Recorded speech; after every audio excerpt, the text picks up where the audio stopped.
حابب اروي كرامه للسيده شريفه بنت الامام الحسن عليه السلام. حصلت مع شاب قريبنا ومن العائله، هو اسمه السيد حسن علي الساحلي. هذا الشاب بيتدرب بنادي رياضي. ثاقبت انه كسر ايده، صار عنده كسر باليد اليمنى، واخذوه اهله على مستشفى خوري العام بمنطقه زحله، مستشفى جامعي كبير بيتعالج فيه كثير من الناس. من بعد ما تعالج ب4 ايام صار يضعف كثير، نزل خلال 5 ايام 9 ايام تقريبا، نزل 15 كيلو من وزنه.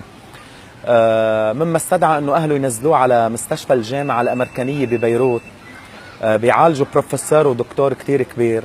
قال انه من بعد الفحوصات واجراء الصور الفحوصات تبين انه مع الحكيم انه هو البنج اللي اخذه، البنج الموضعي بالعمليه، تبين انه مضروب وسبب له نسبه صفيره كثير قويه بالجسم، ممكن تستدعي الى الوفاه، لانه 90% قال الحكيم انه فيها حاله وفاه.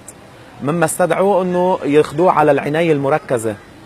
ومن بعد ما دخلوه على العنايه وصارت تدهور حالته اكثر فاكثر، وحالته ترجع لورا ما تتقدم لقدام، وهذا مع العلاج. قالوا الحكيم ممكن العلاج يديم 6 اشهر، لانه نسبه الصفيره طلعت عنده 48، وهي لازم تكون بالجسم 2 أو 3 تقريبا اكثر شيء، طلعت عنده 48 درجه نسبه الصفيره. فندروا للسيده الشريفه للعلويه بنت الامام الحسن بنت كريم آل محمد سلام الله عليه، وما خيبتهم ابدا. بعد 4 ايام تقريبا رجع الحكيم عاد الفحوصات، لقى الصفيره نازله 40 درجه تقريبا، يعني ضلت 8 درجات، يعني هو قايل لهم 6 اشهر لينزل النص.